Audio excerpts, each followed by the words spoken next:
Introducing Major Uqbah Malik. Major Uqbah Malik is already a celebrity now, and I think you all have seen the Trana and what he has done. He has broken, in fact, grounds in one of the most sensitive areas for the British Pakistanis, for all of you, for Pakistanis. We are so proud of him being the first ever, as you have the detailed biography that says a lot, first ever Pakistani military officer, and even first ever Muslim officer, actually, from that standpoint, who is training the British officers at the Royal Military Academy, Sandhurst. So, a big round of applause for Major Uqbah Malik.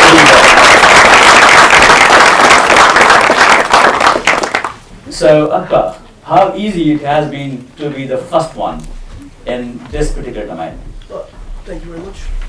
Assalamu alaikum. I'm Major Uqbah, as Irish Sab has kindly mentioned. Before I start, first of all, thank you very much to the High Commission, His Excellency Sayyid Ibn Abbas Sab, Qamar Reza Sab, Irish Sab, Zara Shah, who initiated this, for asking me to come here, OS Malik, Shayan, and all of the universities who asked me to come here, which is an honor, especially sitting with towering personalities right next to me. It's an honor to be there. I'm not actually going to share my stories because I think we can do that in a more, after I finish, I'll be around. But what I do want to talk, and I know I haven't got more than 10-15 minutes, so I'm going to try and finish that. I'll be quite straight, maybe harsh at times, but I want to be very clear on what I want to put across and the reason I'm here. Leaders and leadership. For Pakistanis, what leaders are, what leaders must be, is what I'm going to focus on. And slightly towards the end, in the last 3 to 5 minutes, I will talk about what is future of Pakistan and how do I think it should be. The reason I'm here is I'm not a public speaker. I don't attend events like these. The only reason I'm here is because the future of Pakistan is you sitting here, and I would like to include myself in it because I think not far from today there will be a time when Pakistan will be one of those countries which will make decisions of the world, and you who are sitting here and the young students will be part of that. And I will elaborate that at the end. So I'm focusing on leadership. I'm going to try and keep this interactive and not bore everyone. Very quickly, just 2 raise of hands. What do you think leadership is? Anyone? Just give me a statement or anything that is in your mind. Go ahead, Mom. Leading by example. Leading by example. Perfect. Good start, Mom. I'm a good leader who listens to his followers. Listens to his followers. Okay, last one. Antennae of the race. Second, please. The antennae of the race and Perfect. nation. Great start. Basically, yep, go ahead, Ms. Shah. Somebody who inspired you to be the best version of yourself.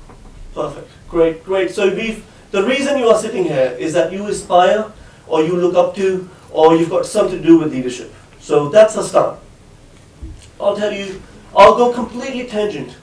Without going into using names, using personalities who said great words about leadership. Yes, they are. I will try and be, very original of what I think leadership is. That is leadership. As simple as that. being yourself is very easy. However, it is the hardest thing in life. You want to be somebody who inspires, but who needs to take the hit. When it comes, you've got to take up the responsibility. So what I'm going to talk about leadership is, the day you stop fearing failure is the day you become free. That's the first. The day you stop pretending is the day you are on the road of leadership. Trust is something which leaders have, leaders aspire for, and leaders must have. If people who you are leading don't have trust in you, you will never be a leader. I'm not going to highlight on countless things that a leader must have. Very few, touching upon respect is bottom line. If you've got the respect of people, you are there on the line of becoming a leader. And I'm sure when all these honorable speakers will come and speak on leadership, I thought because this is a young leaders conference, I must speak, rather than sharing my own story, must speak on leadership, what we need to aspire if we don't aspire, and what we need to be. Expectation from a leader. Now, when you will become, or you are in one way, leader, everyone in this world is a leader. Even if he's not, even the mothers at home is a leader because your children look at you as a leader at some point, at some stage. So somebody who's not doing anything, who thinks he or she is not doing anything, they are doing something, they are leaders. And everybody who you are leading in that whatever form you are, people have an expectation from you. I'll touch upon three things: what a leaders must be, how they are, what they do, and how they must be. How they are inspiring. As simple as that. If you are inspiring, you are on the right track, you are a leader. Inspiring, again, is not easy. There is no pretense. Coming back to what I said earlier, being yourself, find who you are, become who you are, and you will inspire people. Whether you are a vendor on the street, sitting there, have that faith, you can gain the respect. Whether you're a vendor, whether you're a president, doesn't matter. But you need to inspire in any shape, and that starts from being yourself. Team players, quite an interesting one. Change that I from change I to we. And there's a question I've got at the end for everyone. This is what I was thinking the last 2 days when I was asked to come and speak, and I thought, I'll just put my thoughts in and make something interesting for everybody, which I also believe in. No matter how big you become in the world, it doesn't matter. Very quickly, give me one person. I'll ask two people. One person who you aspire to be or who you think is a great leader. Two raise of hands. Who you think is a great leader in the world, or who you look up to, sir? So personally, I believe Qaeda Muhammad Great example, ma'am. Imran Khan. Imran Khan. Okay, another one. They think he's a okay. I'll crack on. I don't want to take on the ladies' time. Look at what they did. Okay, let's even going into. It's not about I. It's about we. It's about people. Because at the end of the day, no matter how long you live, you're going to die and you're going to go away. What you did, what you left as a legacy, will matter. It doesn't even matter if people take your name later, does it? No, because you'll probably be in your grave. It won't matter to you. You have lived your life. But how much ever you've done, when you're in that grave, it won't matter. So that I needs to change. Responsibility, coming back to taking the hit. As a leader, if you can't be responsible, if you can't take the hit, it'll be hard, it'll be painful, it'll be rough. But if you can't take it, don't aspire to be leader because you can't. That's one of the startings. Be responsible, take the hit, be there to accept responsibility. Interesting one. What they are, what leaders are, what they're made of. I won't go into great, they've got passion, all that. I'm not going to go. These are all just my thoughts, which I think for students, just take away whatever you can from this. These are just my thoughts. You can listen to great leaders in the world who've got their own version of leadership. And this is from a little experience that I've got. Aware. This is an interesting one. Leaders are aware. Aware of what? Leaders are aware of, number one, themselves, number two, their surroundings. If you are not aware of your surrounding, you are in a paradise which you shouldn't be in. And it starts from little things, very, very little things. Talk about ourselves, even when you're at your home. If you've crossed by somebody, you'll touch somebody and you'll pass by. Many a time, there will be people who won't bother. There will be time who will be people, oh, I'm sorry, apologies, I didn't mean to do that. Most of the times, people won't do it. It's just a silly, small example of how aware you should be of your surroundings, and then talking about, international arena, talking about if you're working in a company, if you're working in an environment, if you're not aware of how people, however long you've lived in your life, if you're over 20 or over 18 years, you have those senses which can tell what the other person is thinking about you. It is as simple as that. So it's a science of, and I'm not a scientist, I haven't read a lot about the science of vibe, but it is true. You can go in a room, sit there for half an hour without talking to somebody, get out of that room, you will leave an impression. Without even talking, good or bad. Now, do you want to leave a good impression? Coming back to the first one, being yourself, don't pretend, and you will leave an impression. And that's where the inspiration starts. That's awareness. Ethical. Now, ethical, ethical, a thousand years ago, was ethical of that society. Ethical in this society is something else. So ethics slightly changed, but more or less, truth has always been right. Honesty has always been, the same. So all these basic ethics are there, and that's what I'm talking about. I'm not giving you a separate, let's follow. British culture is very different to Pakistani culture. It is, but they both have roughly the same ethics. Very quickly, I'll talk about the first question when I was asked is, how are you going to teach British air? It's not really a Christian army, but you're a Muslim. And the first recurring question I asked one of my seniors there, and I said, do you think the ethics are different at any part of the world? It doesn't matter whether I'm a Muslim or if you want to go talk about religions, talk about religions. Not going to go into details. All the religions teach the same thing. Or if you go in Judaism, Christianity, Hinduism, well, they all teach the same thing. They are following God, whether through gods or whoever they want to go. They're following the same thing. Humankind is looking for solace, and that's the bottom line. So, ethical. Being a leader needs to be ethical. You don't have to run your own way of the way you want to do it. If you're ethical, you can make a mark anywhere. Skillful. Now, that is something you can't do without. If you don't have the skill, if you are not skillful, forget it. So in life, if you're a popcorn seller, you've got to be the best at it.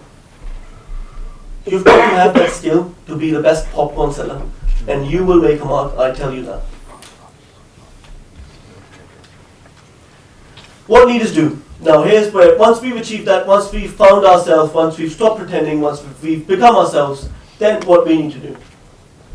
First of all, carry yourselves gracefully whether you do something or not. Carry yourself gracefully.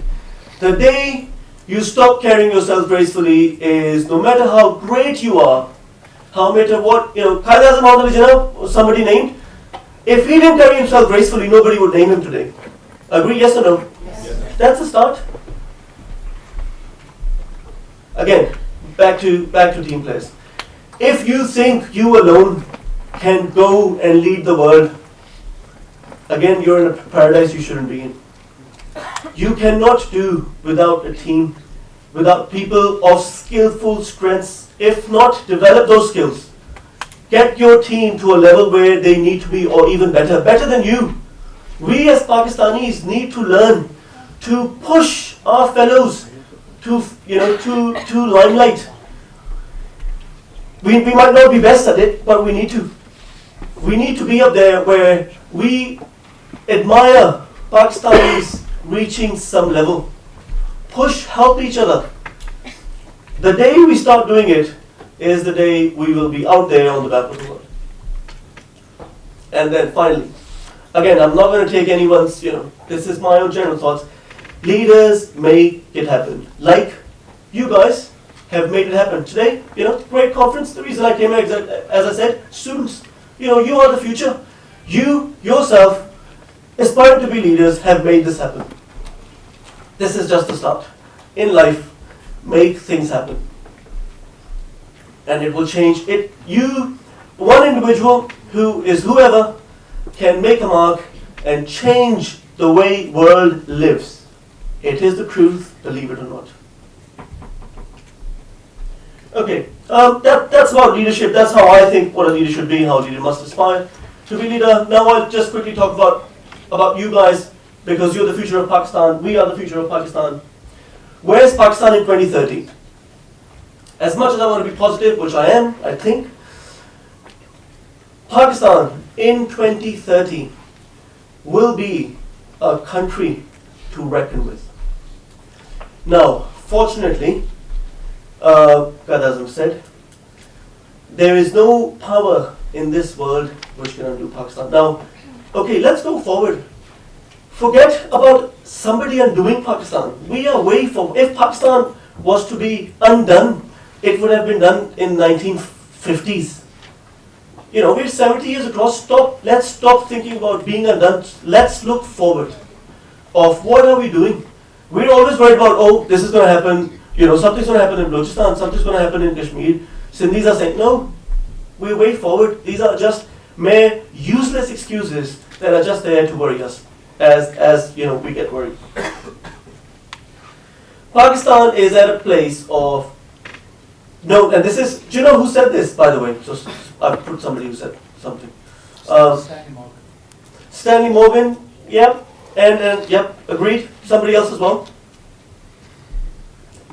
A recent article, this was used by a Russian writer who, until very recently, if not hated us, did not like us. So this is what they think. Zipper of pan-Eurasian integration. To be fair, we haven't done anything to be that, but we are placed, alhamdulillah, in a situation where you are that. Identify who we are. We don't know who we are. We need to find out how strong we are, and then start working on it. Civilizations. I'm not going to talk about Samuel Huntington or different clash or whatever people have said about. But there are on the east is a Hindu civilization. Up north is Orthodox. On the west is white race European. You're in the center, Central Asian Caucasus. You're in the center. You are there. You have been placed there. Know your strength. Because if you won't, nothing will undone Pakistan, but you will stay where you are. So do you want to make it happen? Be a leader and grasp the opportunity when we have, and we've got time, we can do it, or just leave it and be where we've always been. We aspire to be up there. Pakistanis, have this great thing of, Pakistanis are natural leaders. Wherever you see a Pakistani, he will be up there. And I tell you, one of my Arab friends told me that. I'm scared of Pakistanis because wherever they are, they want to be at where I am. And I'm worried. And that's true. We are natural leaders. We want to be up. We want to see ourselves up there leading, making it happen.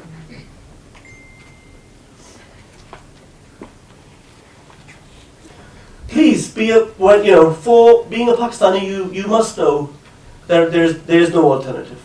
If you think you can pass your way or you can work your way around, no, I'm sorry, you've got to be competent, whatever you're doing. Whether you're a banker, whether you're a doctor, whoever you are. If you're not competent, you're wasting your life. Please work towards competence. I especially put it there. A lot of people, when we're having casual chats, I can't show my passport because, it's not... No. That's the way you think. I flaunt my green passport whenever I go, that this is a Pakistani passport. I don't care what media says. I don't care what people say. Because I know myself. Because, coming back to the first line, being yourself. Stop pretending who we are not. We are great people with... Very quickly, I took a few of my cadets. My students didn't believe I'm a Pakistani.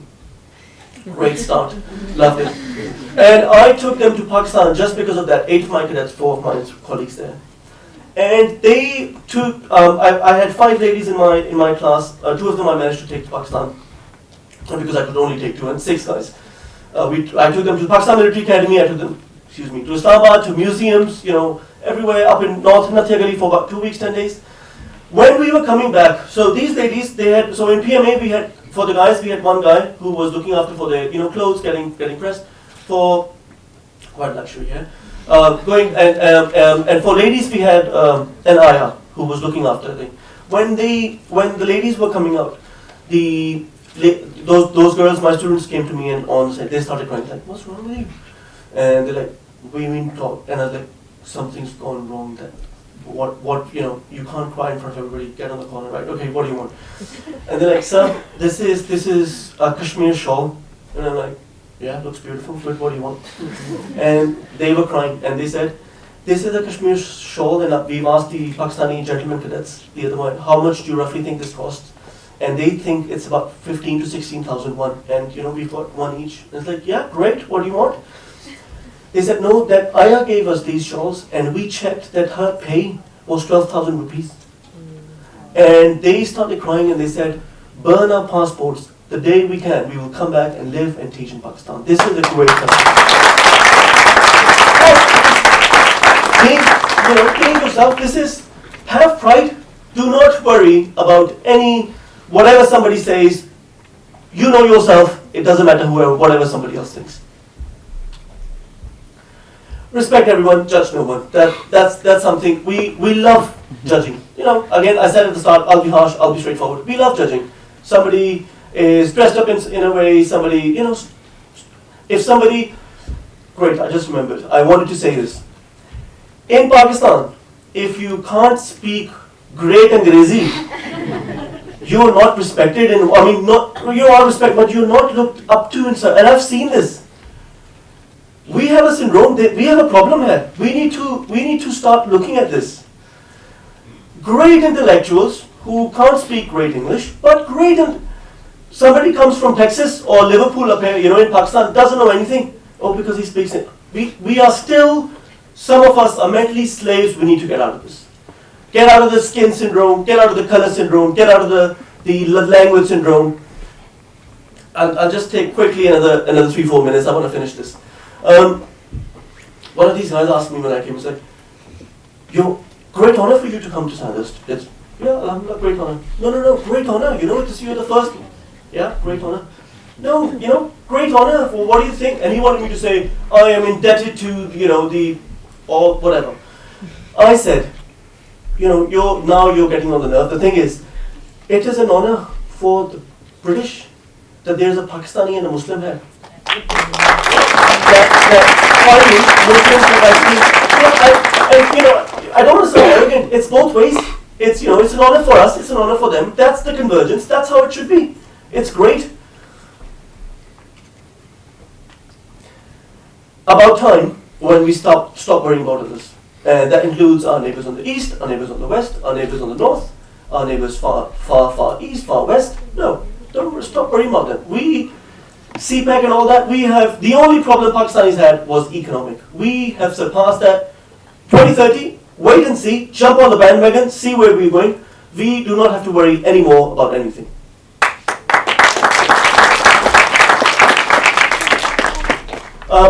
Before I go, and I'm more than happy to chat and discuss at the end later. Where do you see yourself in 65? I'll just see two show of hands and ask, where do you see yourself in 65 years? Mom? Sitting in British Parliament, inshallah. Great, okay. Sorry, great start, love it, perfect. Some student. Where do you want to see, where do you think you'll be? Mom? I want. Yep, go ahead, both. Well, I want to be a QC, inshallah. What's a QC? Queen's Counsel. Right, perfect. Okay, Mom? Running a law firm. Okay, running a law firm, right. Before I finish, you can be sitting here, the President of the United States, or whoever you want to be. I'm not kidding here, and I'm telling you, it's just the way you want to do it. Go to America, live 5 years, join the Congress, whatever. You can do it.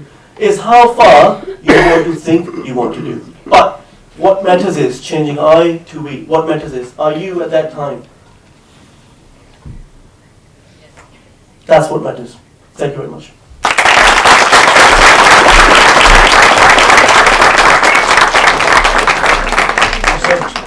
So, there we go. We all are touched, inspired, and certainly this is, as you said, the motivation is the breakfast of champions, right? All of you are champions, and Major Uqbah provided a healthy breakfast. Once again, a big round of applause. It's already inspiring, and Major Uqbah got the special luxury of running the message importance. I think he delivered it really powerfully well. So you talked about an essential part of being a leader is to build a great team.